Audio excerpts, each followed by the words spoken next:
Hello बच्चों, आज हम विद्यार्थी कार्य पुस्तिका गणित करेंगे और यह ब्रिज कोर्स की विषय वस्तु 8 है। ये दशमलव संख्याएं हैं।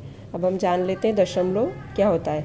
दसवें, सौवें आदि के मध्य किसी अंश को बताने के लिए एक बिंदु लगता है, उसे हम दशमलव कहते हैं। ये पूर्णांक और अपूर्णांक भाग के बीच में भी लगाया जाता है ना। और दशमलव को पढ़ेंगे कैसे, जैसे 1.5, इसको दशमलव को ऐसे पढ़ेंगे, जैसे 1 और 5 के बीच में दशमलव लगा है तो इसको पढ़ेंगे 1.5। और ये भिन्न में लिखना हो तो इसको क्या बोलेंगे, 1.5 है ये, है ना। और जब हम जोड़ और घटाव करते हैं तो हमेशा ये ध्यान रखना है कि दशमलव के नीचे ही दशमलव आए, तभी हमारा सवाल सही होगा। और लिखना, इसे लिखने के लिए बीच में दशमलव लगता है। और पढ़ने में ये ध्यान रखना है हमको कि दशमलव के बाद यदि 1 से अधिक अंक होते हैं तो उनको भी एक एक करके ही पढ़ा जाता है, इकट्ठा नहीं पढ़ते हैं, है ना। अब हम करेंगे कार्यपत्रक 1। इसमें जोड़ है, निम्नलिखित संख्याओं का योग लिखें। पहला सवाल है 4.5 धन 5.5। तब इसको जोड़ेंगे 5 और 5, 10 का 0, हासिल 1, 5 और 4 9 और 1 10। दूसरा है 3.62 धन 6.12, 2 और 2 4, 6 और 1 7, 6 और 3 9, इसको पढ़ेंगे 9.74। तीसरा सवाल है 5.84, 7.63, इसमें जोड़ना है। तो 4 और 3 7, 8 और 6 14 का 4, हासिल लगा 1, 7 और 5 12 और 1 13, तो 13.47। चौथा है 9.45 धन 5.67, इसका उत्तर आएगा 15.12। फिर पाँचवा है 7.46 धन 3.55, इसका उत्तर आएगा 11.01। अब प्रश्न 2 है, निम्नलिखित संख्याओं का योग लिखें। 4.81 धन 5.3। यहाँ पे देखना कि 1 के नीचे कोई संख्या नहीं लिखी है, तो या तो 0 लगा दें या हमको 1 को ऐसा कैसा उतारना है, किसी में जोड़ना नहीं है उसको। तो 8 और 3 11 का 1, हासिल 1, 5 और 4 9 और 1 10। फिर 5 का 5 उतारेंगे दूसरे सवाल में, 9 और 6 15 का 5, हासिल 1, 6 और 3 9 और 1 10। अभी ये ध्यान रखना कि 2 संख्याएं ऊपर, उसके बाद दशमलव है तो उत्तर में भी वही आएगा। 1.85 धन 1.75 को जोड़ेंगे तो उत्तर आएगा 3.50। फिर उसके बाद चौथा सवाल है 9.43 में 5.75 जोड़ना है, तो इसका उत्तर आएगा 15.15। 7.58 में 3.7 जोड़ेंगे तो इसका उत्तर आएगा 11.28। प्रश्न 3 है, निम्नलिखित संख्याओं के योग करें। तो ये आड़ा लिखा हुआ है, तो इसमें जोड़ने के लिए हमको, मैंने इसमें किताब में ऊपर जोड़ लिया है, तो लिखा है 12.465। उसके नीचे 3 संख्या आ गई है तो 1 आगे लिखेंगे, फिर 5 4 और दशमलव के नीचे दशमलव, तो पहले दशमलव लगा लिया करो, फिर आसपास के अंक नीचे लिखा करो, है ना। तो 0.210। अब इसका उत्तर आएगा 166.675। और उसके बाद हम करेंगे अब दूसरा सवाल 0.265, इसमें जोड़ना है 15.36। तो हमको 15 को आगे लिखना है और दशमलव के नीचे दशमलव लिखना है। और 3 और 6 किसके नीचे आएगा, 2 के नीचे 3 और 6 के नीचे 6 और 5 के नीचे 0 लगा सकते हैं। अब इसको जोड़ेंगे तो उत्तर आएगा 15.325। उसके बाद तीसरा सवाल है, मैंने वहीं ऊपर लिख दिया है 1.1234, इसको जोड़ेंगे उत्तर को तो आएगा 43.7534। इसको हमने जोड़ा है, 4 का 4 लिख देंगे, 3 का 3 और 3 और 2 5, 6 और 1 7, 2 और 1 3 और 4 का 4, और दशमलव की जगह पर दशमलव आ जाएगा। चौथा सवाल है 3.056 धन 5.127। तो 7 और 6 को जोड़ेंगे तो 13 का 3, हासिल 1, 6 और 2 को जोड़ेंगे तो 8 और 0 और 1 को जोड़ेंगे तो 1, फिर दशमलव, 5 और 3 को जोड़ेंगे तो 8। इसका उत्तर आएगा 8.183। अब प्रश्न 4 है, एक बेल्ट का मूल्य 500.50 रुपये है तथा एक गेंद का मूल्य 25.75 रुपये। तो दोनों का कुल मूल्य क्या होगा, अब इन दोनों को जोड़ देंगे, बेल्ट का मूल्य और गेंद का मूल्य। तो उत्तर आया 0 और 5 को जोड़ा तो 5, 7 और 5 12 का 2, हासिल 1, 5 और 1 6, 2 का 2, 5 का 5, 526.25 वेट और गेंद दोनों का मूल्य होगा। बस दशमलव का ध्यान रखते रखते जोड़ेंगे तो कुछ भी गलती नहीं होगी। और हासिल के सवाल है तो हासिल करेंगे, बिना हासिल के तो बिना हासिल। अब प्रश्न 5वां है, राम एक पेन 45.25 रुपये में ख़रीदता है और एक किताब 135.75 रुपये में ख़रीदता है, तो उसने दोनों वस्तुओं के लिए कुल कितने रुपए भुगतान किए। तो दोनों को जोड़ देंगे, 45.25 बटे 135.75। तो दशमलव के नीचे दशमलव लिखा है, 5 पे 5 जोड़ा तो 0 का हासिल आया 1, 7 10 का 5 और 5 10, 0 का हासिल आया 1, 7 और 2 9 और 1 10 का 0 हासिल आया 1, 5 और 5 10 11 का 1 हासिल आया 1, 4 और 3 7 और 1 8 और 1, तो इसका उत्तर आ गया 181 रुपये, है ना। और पैसे कितने हो गए 0, तो 181 रुपये है दोनों का मूल्य। रुपये और पैसे के बीच में भी हमने यहाँ पे दशमलव लगाया है। अब हम करेंगे कार्यपत्रक 2, इसमें हम करेंगे घटाव। जोड़ की तरह घटाव भी करना है दशमलव का ध्यान रखते हुए।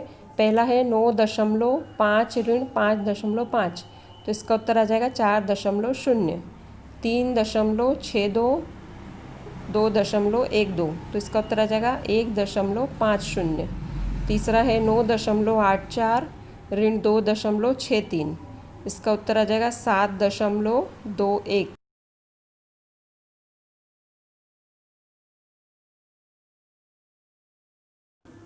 चौथे का उत्तर है 4.11, पाँचवें का है 4.21। अब करेंगे दूसरा प्रश्न, अंतर बताइए। अंतर बताइए मतलब भी घटाव होता है। 9.81 ऋण 5.3, तो 1 का 1 उतरेगा क्योंकि 1 के नीचे 0 है। 8 में से 3 गए तो 5, 9 में से 5 गए तो 4, 4.51। फिर दूसरा है 9.65, उसमें घटाएंगे 6.9, ये हासिल का हो गया, 5 का 5 उतारा और 9 6 में से 9 नहीं जाएंगे तो एक हासिल लेंगे, तो इधर 16 और इधर 8 हो जाएगा। तो 16 में से 9 गए तो 7 बचे और 8 में से 6 गए तो 2 बचे। उसके बाद तीसरा है 0.05 उत्तर आएगा। और चौथे सवाल का उत्तर आएगा 3.71, ये भी हासिल का सवाल है। 3 में से 2 गए तो 1 बचा, 4 में से 7 नहीं जाएगा तो एक हासिल लेंगे, तो 14 हो जाएगा और 9 की जगह 8 हो जाएगा। तो 14 में से 7 गए तो 7 बचे और 8 में से 5 गए तो 3 बचे। पाँचवा सवाल का उत्तर आएगा 3.76, इसमें भी हासिल से करना है। 0 में से 6 गए तो 0 को एक हासिल लेके 10 करेंगे, 10 में से 4 गए तो 6 बचे। फिर वहाँ पे 5 था तो यहाँ पे 4 बचा। अब 4 में से 7 नहीं जाएगा तो फिर हासिल लेंगे तो 14 हो जाएगा और 7 की जगह 6 हो जाएगा। तो 14 में से 7 गए तो 7 बचे और 6 में से 3 गए तो 3 बचे। ये सवाल जब भी समझ में आएंगे जब आपको जोड़ घटाव आते होंगे, है ना, ये ध्यान रखना। अब प्रश्न 3 है, निम्नलिखित संख्याओं का अंतर ज्ञात करो। जैसे हमने जोड़ किया था वैसे ही इसको घटाव करना है। बस ये ध्यान रखना हमेशा दशमलव के नीचे दशमलव आए, आगे पीछे की संख्या भले ही कम हो तो चलेगी। तो पहले का सवाल उत्तर है 558.336। अब दूसरा है 40.265 ऋण 15.36, तो 5 का 5 लिख देंगे। 6 में से 6 गया तो 0 बचा। अब 2 में से 3 नहीं जाएगा तो इसको 12 करेंगे, तो यहाँ पे 40 से एक हासिल लेंगे तो यहाँ 39 बचेगा। 4 के ऊपर 3 लिखेंगे और 0 के ऊपर 9, तो यहाँ हो गया 12। 12 में से 3 गए तो कितना बचा 9। फिर 9 में से 5 गए तो 4 बचेगा और 3 में से 1 गया तो 2 बचेगा। ये ध्यान रखना है कि हासिल कैसे लेते हैं, तो हमारा सवाल आराम से हो जाएगा। अब करेंगे तीसरा, 42.630 और इसमें से घटाना है 11.123 को। ऊपर हमने 0 लगाया है तो उसमें हासिल लेंगे तो 10 हो जाएगा। 10 में से 3 जाएगा तो 7 बचेगा, है ना। और यहाँ बचा 2 में से 2 गया तो 0 और 6 में से 1 गया तो 5, 2 में से 1 गया तो 1, 4 में से 1 गया तो 3। उत्तर आएगा 31.507। आपको किताब ये मेरे इसमें वीडियो में 3 लिखा हुआ दिख रहा है, गलती से लिखा गया है ना, 7 कर लेना उसको। फिर उसके बाद है चौथा सवाल 13.056 ऋण 5.127, इसको घटाएंगे तो 16 में हासिल लेंगे, 6 में एक हासिल लेंगे तो 16 हो जाएगा। 16 में तो 7 गए तो 9 बचा। फिर यहाँ आ गया 4, 4 में से 2 गए तो 2 बचे, फिर एक हासिल लेंगे 10, 10 में से 1 गया तो 9 बचा। अब यहाँ पे आ गया 2, हासिल ले लिया था तो ये टोटल कितना हो गया 12, 12 में से 5 गए तो 7 बचे। तो उत्तर आएगा 7.929। अब हम करेंगे चौथा सवाल। एक शर्ट का मूल्य 500.750 रुपये है। दुकानदार इसको 25.75 रुपये की छूट पर देता है, तो शर्ट कितने का पड़ेगा, है ना। हमने कितने में खरीदेंगे शर्ट, तो इसका घटाव करेंगे। 500.750 ऋण 25.75, तो 0 का 0, 5 में से 5 गया तो 0, और 7 में से 7 गया तो 0, फिर दशमलव के नीचे दशमलव लिखेंगे, फिर एक हासिल लेंगे। इधर 50 से हासिल लिया तो 10 हो गया, तो यहाँ पे बचेगा 5 के ऊपर 4 और 0 के ऊपर 9, और इधर आ गया 10। अब 10 में से 5 गया तो 5 बचा, 9 में से 2 गया तो 7 बचा, और 4 का 4, तो उत्तर कितना आया 475 रुपये। शर्ट पड़ेगा 475 रुपये का। प्रश्न 5वां है, दुकानदार एक पेन 45.25 रुपये में खरीदता है और उसे 55.75 रुपये में बेच देता है, तो उसे कितने रुपए का लाभ होगा। जब लाभ निकालना होता है तो हम क्या करते हैं, विक्रय मूल्य में से क्रय मूल्य घटा देते हैं। तो विक्रय मूल्य हमने बेचा कितने में 55.75, और क्रय मूल्य खरीदा कितने में था 45.25 में। इन दोनों को घटाएंगे तो 5 में से गया 5 0, 7 में से गया 2, 5 बचे, 5 में से 5 गया 0, और 5 में से 4 गया 1। 10 रुपये 50 पैसे का लाभ हुआ। कितना लाभ हुआ हमको 10 रुपये और 50 पैसे का। लेंगे कार्यपत्रक 3, इसमें गुणा करना है। गुणा में दोनों तरफ की संख्या गिन के और फिर दशमलव लगेगा। तो 1.2 में 0.3 का गुणा करेंगे तो उत्तर आएगा 0.36। दशमलव आगे लगाना है, फिर 3 6 लिखना है। फिर दूसरा प्रश्न है 5.2 गुणित 1.1, तो इसमें 1 का गुणा करा तो 52, फिर 2 के नीचे गुणा का निशान, फिर 1 का गुणा करा तो 52, तो उत्तर आया 5 7 2। अब दशमलव कहाँ लगेगा 1 2, 2 संख्या है ऊपर दशमलव के बाद वाली, तो 2 संख्या छोड़ के दशमलव लगाएंगे 5.72। ऐसे ही तीसरे का उत्तर आएगा 2.35, और चौथे का उत्तर आएगा 16.50। इसमें हमने 2 का गुणा करा 75 में, फिर 2 का करा, और जो उत्तर आया जोड़ने के बाद उसमें 2 संख्या के बाद दशमलव लग गया, क्योंकि ऊपर दशमलव के बाद की संख्या दोनों तरफ की जुड़ेगी, है ना। अभी नीचे सवाल है दूसरा कि बिना गुणा किए हल करो। सवाल उदाहरण दिया है। अब हम दूसरा करेंगे। 1000 में 0.05 का गुणा करेंगे तो 5000 आएगा।